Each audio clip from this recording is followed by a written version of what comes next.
नमस्कार। Are express एक खास सचेत बातचीत में आपका स्वागत है। मैं रोहित मिश्रा। लगातार आर एक्सप्रेस इस मुद्दे को उठाता चला रहा है, आखिर जो शिक्षण संस्थान है उस पर कब सरकार की नजर जाएगी, क्योंकि लगातार देखा जाए, चाहे वो लॉकडाउन का दौर रहा हो या फिर अनलॉक का दौर रहा हो, अनलॉक 4 तक हो चुका, आज अनलॉक 5 की गाइडलाइन भी आनी है, लेकिन शिक्षण संस्थानों की तो सरकार की नजर अभी तक नहीं गई है। शिक्षण संस्थानों के जो प्रबंधक है या फिर उनके जो मैनेजमेंट है, उनकी कमर जो है टूट चुकी है, क्योंकि ना तो कोई शिक्षार्थी वहां पे पढ़ने जा रहा है, उनको लगातार बिजली का बिल भी देना है, उसका विद्यालय अगर शिक्षण संस्थान जहां चल रहा है उसका भाड़ा भी उनको देना, तो कहीं ना कहीं काफी दिक्कतों का सामना करना हो रहा है। इसको लेकर आज चर्चा करेंगे। हमारे साथ कोचिंग ऑनर एसोसिएशन के जिलाध्यक्ष विक्रम सिंह जी हमारे साथ मौजूद है। विक्रम जी, आपका बहुत बहुत स्वागत हमारे पैनल पे। अगर बात की जाए कोरोना काल से लेके अगर देखा है तब से लेके आज तक अनलॉक 5 की आज घोषणा भी होने वाली है, लेकिन अभी तक आप लोगों के शिक्षण संस्थानों में ताला लटका हुआ है, तो कैसे आप लोगों की रोजी रोटी चल रही है अभी तक? जैसे ही मार्च स्टार्ट होता है, हम लोग जनवरी से जो है प्रिपरेशन करते हैं, क्योंकि जनवरी से हमारा जनरली सेशन स्टार्ट हो जाता है और हम लोग 3 महीने तक वेट करते हैं अपने किराए को मैनेज करते हुए, बिजली का बिल मैनेज करते हुए, कि अप्रैल से हमारा सेशन रीस्टार्ट होगा बोर्ड एग्जामिनेशंस के बाद में और बाकी जो एग्जामिनेशंस होते हैं। लेकिन सबसे बड़ी समस्या ये आती है कि जैसे ही 25 मार्च आया और अनलॉक स्टार्ट हो गया, लॉकडाउन स्टार्ट हो गया और लॉकडाउन के बाद हमारे कोचिंग संस्थान तुरंत से बंद हो गए।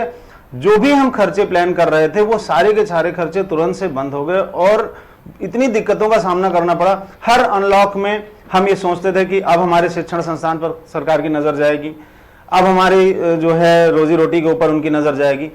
और सबसे बड़ी दिक्कत है जो गरीब आदमी है उसके लिए तो सरकार सारी चीजें कर रही है, राशन की व्यवस्था भी कर रही है। जो बिजनेसमैन हैं उनके लिए भी कई तरह की व्यवस्थाएं हैं, जो जॉब में है सरकारी नौकरी वाले उन्हें मिल रहा है सब कुछ। हम आखिर कहां जाएं? हमारे साथ सबसे बड़ी समस्या है कोचिंग को जो है अपनी बल पर ही कमाना होता है। कोचिंग के साथ सबसे बड़ी चीज क्या है कि हमारा मान लीजिए अभी अनलॉक 5 में खुलता भी है तो हमें इतनी व्यवस्थाएं करनी है, पहले मकान मालिक से सेटल करना होगा जा करके कि हम आपको रेंट पिछला भी देंगे, बिजली का बिल जो बकाया है उसे भी हम देंगे, जो हमारी EMI बकाया है उसको भी देंगे।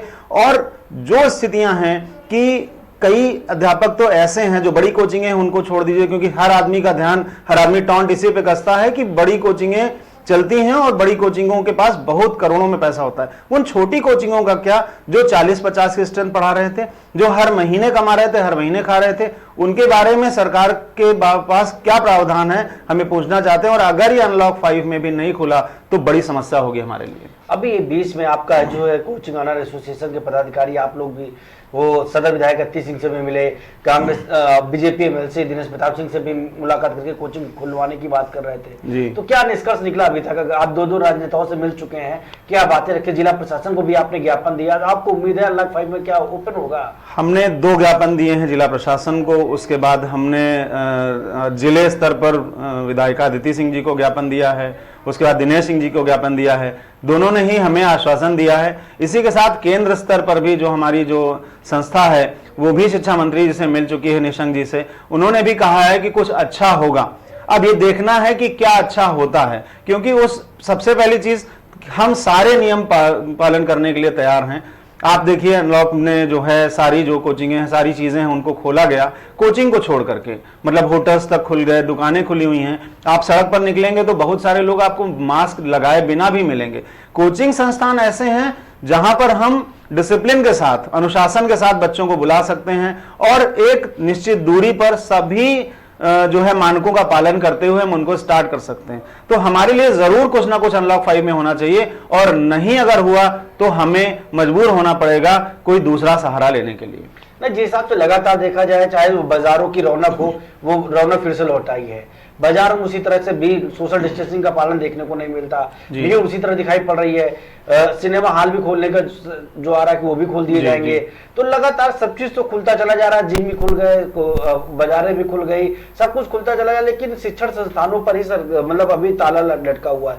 शिक्षण संस्थान से क्या आपको लगता है कि ऑनलाइन जो पढ़ाई की जा रही है, जो शिक्षा आप लोग दे रहे हैं ऑनलाइन, क्योंकि बहुत कोचिंग संचालक जो ऑनलाइन भी पढ़ाई करा रहे हैं, तो क्या उससे जो छात्र हैं वो समझ पा रहे हैं, उनको आसानी हो रही है ऑनलाइन में कि नहीं हो रही है? ऑनलाइन स्टार्ट करने में कोई प्रॉब्लम नहीं है। हम लोगों ने शुरू में हमने सोचा कि हम YouTube चैनल पे वर्क करेंगे, ऑनलाइन पे वर्क करेंगे, तो जो हम ऑफलाइन क्लास में बच्चों की प्रॉब्लम्स को दूर कर सकते हैं। अब हमारे पास बहुत सारा बच्चा है जो ग्रामीण अंचल से आता है, जैसे कि हमारे इसके पहले वाले जो डायरेक्टर्स हैं उन्होंने बताया कि नेटवर्क की प्रॉब्लम इतनी बड़ी प्रॉब्लम है कि जो है बच्चा डायरेक्ट पढ़ नहीं सकता। उसके बाद हर बच्चे को आना चाहिए, हर बच्चे के पास एक पर्सनल मोबाइल होना चाहिए। 17-18 हजार का जो है मोबाइल, या मान के चलें कि 8 से 10 हजार का मोबाइल अगर उसके पास नहीं होगा, नेटवर्क कनेक्टिविटी नहीं होगी, तो वो बच्चा पढ़ाई नहीं कर सकता। तो ऑफलाइन में और ऑनलाइन में बड़ा डिफरेंस है।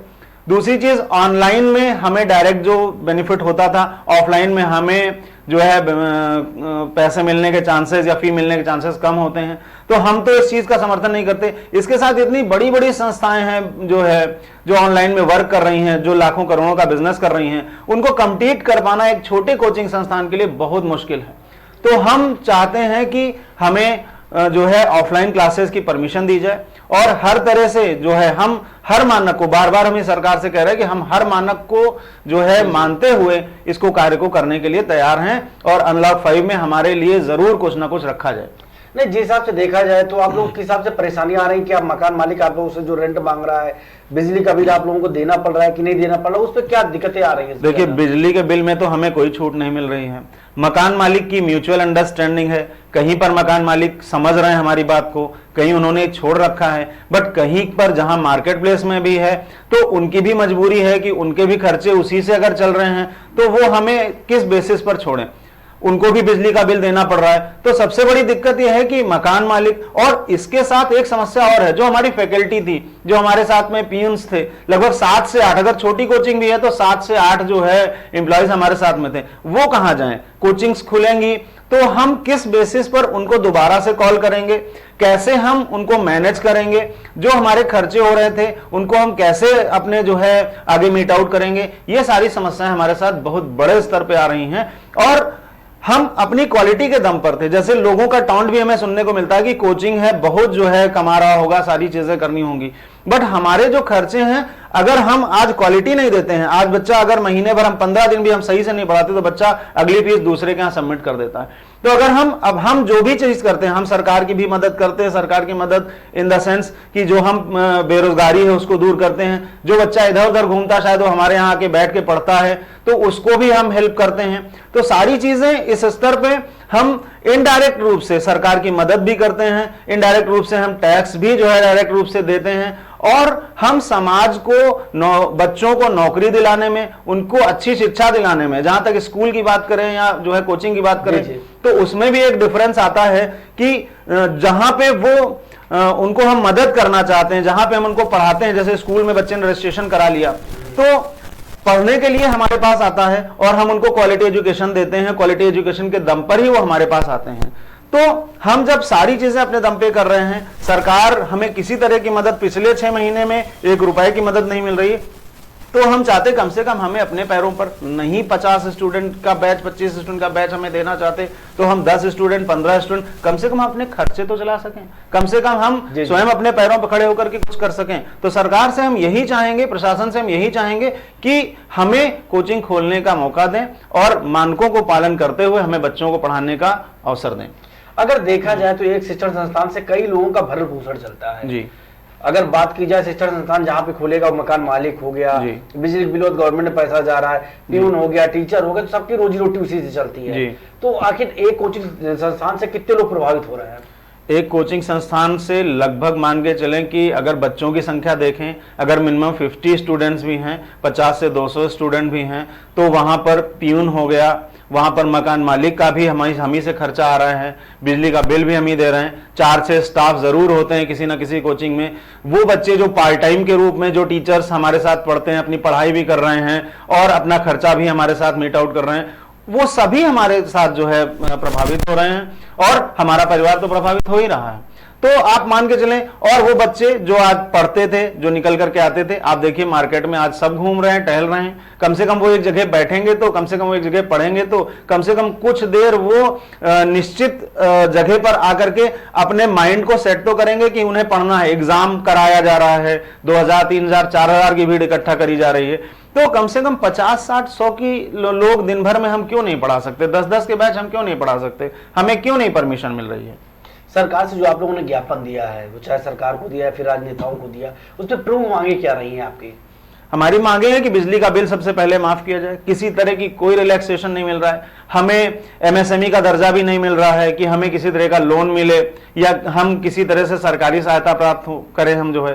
तो हमारी मांगे हैं कि हमें ओपन करने का मौका दिया जाए, हमें लोन की व्यवस्था भी कराई जाए, हमें ईएमआई की में छूट दी जाए। ईएमआई में किसी तरह की कोई छूट नहीं मिल रही है, सब अपने लेवल पे हम मैनेज कर रहे हैं। तो सरकार से यही मांग है कि सबसे पहली चीज कि हमारी मदद करें, और अगर मदद नहीं कर पा रहे हैं तो हमें अपने पैरों पर खड़ा होने का मौका दें, चाहे वो छोटे स्तर पर ही क्यों ना हो, चाहे सभी चीजों को पूरा करते हुए ही क्यों ना हो। अगर ऐसा नहीं होता है, अनलॉक 5 में आप लोग उम्मीद लगा के बैठे, अगर ऐसा बाई चांस नहीं होता है तब आप लोग क्या करेंगे? हमारी मजबूरी है, अगर ऐसा नहीं होता है तो हमें सड़कों पर उतरना पड़ेगा। अगर हमारी जो है भरण पोषण नहीं होगा, अगर हमारा परिवार नहीं चलेगा तो हमें सड़कों पर आना पड़ेगा, धरना करना पड़ेगा, या कोई ऐसा काम जरूर करना पड़ेगा जिससे सरकार की नींद खुले और राष्ट्र स्तर पर, जिले स्तर के साथ साथ जो है राज्य स्तर पर और राष्ट्रीय स्तर पर भी हम प्रयास करेंगे कि हमें अनलॉक 5 में खुलवाने का जो है मौका मिले। अगर नहीं खुला तो हम बिल्कुल सड़कों पर उतरेंगे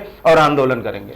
आखिरी सवाल आपसे, आप लोगों ने कई समाज सेवी संगठनों के साथ मिलकर, स्वयं आपका संगठन जो है कोचिंग एसोसिएशन, उसने भी समाज सेवा काम इस लॉकडाउन के दौरान काफी किया जी। तो अगर देखा जाए तो आप लोगों ने किस हद तक, अब आज की स्थिति क्या है, प्रेजेंट टाइम में आपके कोचिंग संचालकों की स्थिति क्या है, किस तरह से वो लोग मैनेज कर रहे हैं, उस पर थोड़ा प्रकाश डालिए। जब ये लॉकडाउन शुरू हुआ तो सबसे पहले हम लोगों ने जो है, जो भी आप समझ लें कि कोई अगर राजनेता भी होगा या कोई भी होगा, किसी से कम हम लोगों ने एक दूसरे की मदद लेकर के 200, 400, 1000, 500 करके लगभग 3000 परिवारों की हम लोगों ने सहायता की। जो भी आता था मिनिमम 5 से 10 किलो का राशन हम देते थे। हमें लगता था कि थोड़े दिन का ये लॉकडाउन है और खुल जाएगा। आज स्थिति आ गई है कि हम जो है गरीबों को बांटते बांटते हम खुद गरीब हो चुके हैं।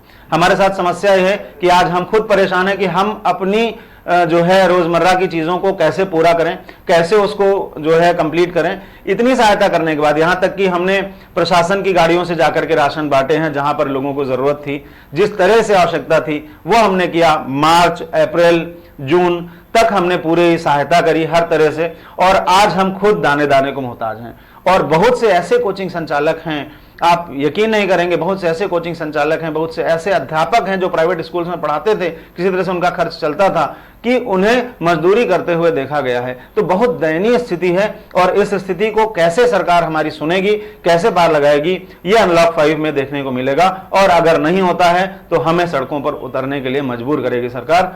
हम चाहेंगे कि अनलॉक 5 में हमारे लिए जरूर कुछ फेवरेबल रहे। अगर अच्छा समाचार नहीं मिला तो हम मजबूर होंगे। चलिए, आपका बहुत शुक्रिया, आपने हमारे पैनल पे आके समय दिया। जिस हिसाब से अगर बात कीजिए कोचिंग ऑनर एसोसिएशन रायबरेली के जिलाध्यक्ष विक्रम जी ने जिस हिसाब से बात की कि अब जो टीचर है, जो अध्यापक है, लगातार उनको मजदूरी करते भी देखने को मिल रहा है, तो कहीं ना कहीं अब उनकी रोजी रोटी की भी दिक्कतें आ रही है। जिस हिसाब से उन्होंने कहा कि अगर अनलॉक 5 में कोचिंग संस्थानों को, शिक्षण संस्थानों को खोलने का अगर आदेश नहीं आता तो अब ये लोग जो शिक्षण संस्थान जो है, इनके जो संचालक, वो लोग सड़कों पर भी उतरने को मजबूर होंगे। अब देखने वाली बात होगी कि सरकार के कानून तक इन शिक्षण संस्थानों के जो संचालक, उनकी बातों की आवाज पहुंचती है नहीं, आने वाला समय बताएगा। धन्यवाद।